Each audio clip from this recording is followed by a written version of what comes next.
Di sebuah desa kecil bernama Marga Jaya, ada satu gang sempit yang jarang dilewati siapapun.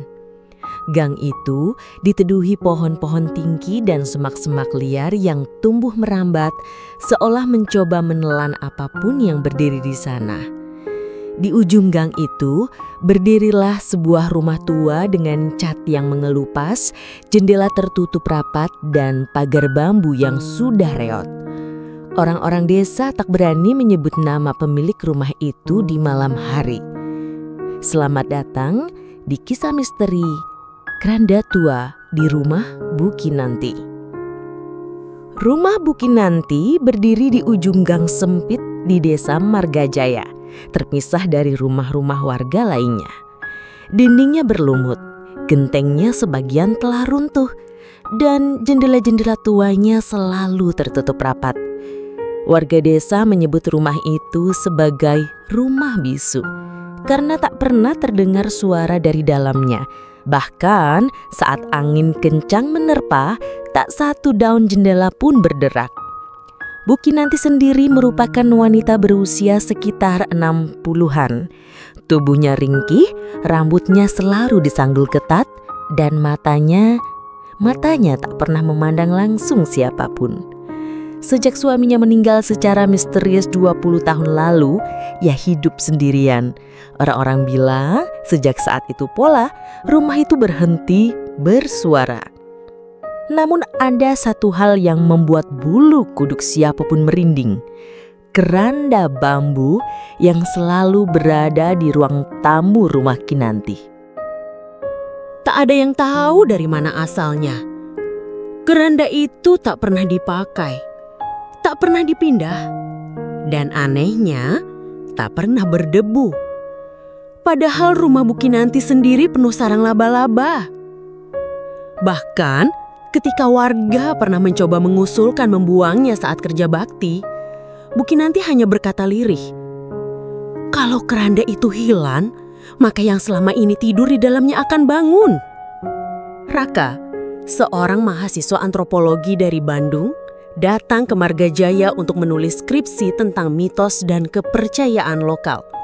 Ia tertarik pada kisah tentang rumah Bu Kinanti dan memutuskan untuk tinggal beberapa hari di rumah itu. Meski warga memperingatkannya, Raka justru semakin tertarik. Bu Kinanti menyambutnya dengan tenang, hanya berkata, "Kalau kau tak takut mimpi buruk, silahkan tinggal." Malam pertama, Raka tidur di kamar tamu yang bersebelahan dengan ruang tengah, tempat keranda berada. Tengah malam, ia terbangun oleh suara seretan di lantai. Srek, srek, srek. Raka membuka pintu kamarnya. Gelap, hanya sedikit cahaya bulan yang menyelinap dari sela genteng. Ia menatap ke ruang tengah. Keranda itu bergeser. Dari posisinya yang biasanya bersandar ke dinding, kini berada di tengah ruangan, seperti digeser oleh sesuatu. Raka mengucek matanya, pikirannya mencoba mencari logika. Tapi sebelum sempat ia berpikir panjang, suara pelan terdengar dari arah keranda. "Tolong, aku kedinginan." Raka mundur. Ia tak yakin itu mimpi atau kenyataan, tapi suara itu nyata. Sangat nyata, suara seorang anak kecil. Keesokan paginya, Raka mencari petunjuk. Ia menemukan sebuah laci tua di ruang kerja Bu Kinanti yang terbuka sedikit. Di dalamnya ada beberapa surat lama, berwarna coklat dan mulai lapuk. Salah satunya tertulis tahun 1983. Dalam surat itu ada beberapa kalimat yang Raka baca. "Maafkan aku, Kinanti. Aku tak tahu kalau keranda itu benar-benar menyimpan sesuatu. Kita tak seharusnya membawanya dari rumah tua di hutan Selawe. Tapi saat itu aku hanya pikir itu benda biasa. Tapi malam itu ketika kita tidur, aku dengar suara tangis di dalamnya." Di bawah surat itu ada foto usang. Seorang lelaki berdiri memeluk seorang anak kecil. Wajah anak itu buram, seolah pudar termakan waktu. Atau mungkin disengaja dihapus, Tapi yang membuat Raka merinding, lelaki dalam foto itu adalah almarhum suami Bukinanti. Dan anak kecil itu mengenakan kain kafan. Raka memutuskan pergi ke hutan Selawe, tempat yang disebut dalam surat. Ia ditemani Pak Surya, seorang warga tua yang dulu pernah bekerja sebagai kuli gali makam. Di tengah hutan, mereka menemukan sesuatu yang aneh. Sebuah gundukan tanah dengan sisa batu nisan yang telah hancur dan tanda-tanda bekas keranda diletakkan di atasnya. Pak Surya berdisik, "Dulu ada keluarga kecil yang tinggal di sini. Tapi anak mereka meninggal di usia 7 tahun. Mayatnya menghilang sebelum sempat dikubur. Orang-orang bilang kerandanya kembali ke desa, dibawa oleh seseorang. Tapi tak ada yang tahu siapa." Mata Raka membelalak. Angka 7, anak kecil, keranda. Ia tahu semua ini berhubungan. Dan yang paling membuatnya menggigil, ia mendapati jejak kaki kecil mengarah ke hutan. Raka mengikuti jejak kaki itu. Makin lama makin dalam masuk ke hutan. Anehnya, jejak tersebut hanya ada satu arah. Tidak ada jejak kembali. Ukurannya kecil, seperti kaki anak usia 7 tahun, tanpa alas kaki. Jejak itu berakhir di bawah pohon beringin besar yang batangnya melingkar seperti ular melilit tubuh raksasa. Di bawah akar pohon itu ada lubang kecil, cukup besar untuk dilewati anak-anak. Raka jongkok dan menyorotkan senter ke dalam. Kosong. Namun, ketika ia bangkit, Pak Surya sudah tak ada di belakangnya. "Pak Surya!" panggil Raka. Hening. Tak ada sahutan. Bahkan suara jangkrik pun seakan lenyap. Udara jadi dingin. Raka memutar tubuhnya mencari-cari arah. Lalu tiba-tiba suara samar terdengar dari lubang tadi. "Tolong, Pak Tua itu dibawa mereka." Raka memundurkan langkah. Tubuhnya gemetar. Tapi sebelum ia sempat berpikir, udara di sekelilingnya bergetar. Pohon beringin itu bergoyang pelan, seperti bernafas. Dan dari balik lubang itu, muncullah tangan kecil berbalut kain kafan memegang sebuah kalung milik Pak Surya. Raka pulang ke rumah Bukinanti dengan napas tak beraturan. Saat membuka pintu depan, ia melihat sesuatu yang membuat darahnya membeku. Keranda itu terbuka. Tutup anyaman bambunya tergeletak di lantai seolah baru saja diangkat. Di dalamnya kosong. Tapi Raka tahu keranda itu tidak kosong sejak awal. Ada sesuatu yang pernah tidur di sana. Bukinanti berdiri tak jauh dari keranda, memegangi sebilah pisau kecil. "Kau membangunkannya, Nak Raka?" bisiknya pelan. "Aku sudah tahan 20 tahun, tapi sejak kau datang, kerandanya resah." Tanya Raka gemetar. Wanita tua itu duduk perlahan di lantai, menatap keranda kosong itu seperti menatap makam terbuka. "Namanya Rega, anakku, tapi bukan anak dari rahimku. Ia datang dalam mimpi, lalu kerandanya muncul di ruang tamu seminggu kemudian. Suamiku, dia mencoba membuang keranda itu, dan sejak malam itu dia tak pernah bangun dari tidur." Matanya menatap kosong. Mayatnya tidak rusak, tapi dingin seperti batu. Masih ada di loteng. Raka menelan ludah. Jadi keranda itu memilih tinggal di sini. Bukinanti mengangguk. Ia hanya mau rumah yang sepi. Rumah tanpa doa. Rumah yang bisa jadi jembatan. Jembatan kemana? Ke tempat yang bahkan kematian pun takut melewatinya. Malam itu hujan deras. Angin seperti menjerit menabrak genteng. Tapi Raka tidak bisa tidur. Ia memutuskan naik ke loteng, tempat mayat suami Bukinanti disimpan selama bertahun-tahun. Tangga kayu itu berderit pelan saat diinjak. Di atas, udara dingin menyambut. Raka menyorotkan senter ke sekeliling. Loteng itu dipenuhi debu. Kain-kain putih tergantung seperti tirai. Dan di tengah ruangan ada satu peti kayu. Raka membuka peti itu perlahan.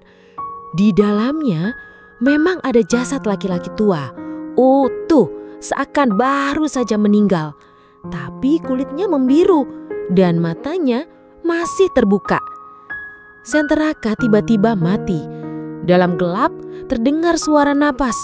Bukan dari jasad, tapi dari sudut loteng. Suara napas anak kecil dan suara pelan berbisik. Bukan dia yang harus tidur di keranda itu, tapi kau. Raka lari turun dari loteng. Tapi saat kakinya menginjak lantai bawah, rumah itu sudah berubah. Semua jendela tertutup rapat. Angin berhenti, udara menjadi pengap. Dan suara-suara mulai terdengar dari balik dinding. Buka, buka, biarkan kami keluar. Dinding ruang tamu bergemetar. Dari sela papan kayu, rembesan darah mulai menetes. Keranda yang tadi kosong kini tertutup kembali. Tapi kali ini bergetar pelan. Bu Kinanti berdiri di dapur, menatap ke arah Raka. Kau bisa lari, katanya. Tapi kau sudah dilihat oleh penghuni keranda. Ia akan mencari kau, bahkan jika kau pergi ke ujung dunia. Kenapa saya? Desis Raka. Karena kau membaca surat itu, karena kau tahu namanya, dan karena tadi malam kau memanggilnya dalam mimpi. Malam itu Raka akhirnya tertidur, atau mungkin tubuhnya dipaksa tertidur. Kabut tidurnya tak seperti biasa. Ia merasa seperti melayang dalam kegelapan. Tak ada cahaya, tak ada suara, hanya kesunyian yang memekakkan telinga. Lalu muncul suara kecil yang pelan-pelan berubah menjadi isakan. Aku kedinginan, Mas. Dari kegelapan itu muncul sesosok anak laki-laki berpakaian lusuh. Matanya hitam legam, wajahnya pucat dan tak berekspresi. Ia memegang sebuah boneka kecil yang hanya tinggal separuh tubuh. Apa kamu Rega? Bisik Raka. Ia tidak menjawab. Ia menunjuk ke arah belakang Raka. Ketika Raka menoleh, ia melihat keranda bambu terbuka. Tapi di dalamnya bukan tubuh manusia, melainkan ratusan jari-jari tangan kecil menjulur keluar perlahan. Aku bukan satu-satunya, kata Rega. Tiba-tiba semua jari itu mencengkeram tubuh Raka dan menariknya masuk.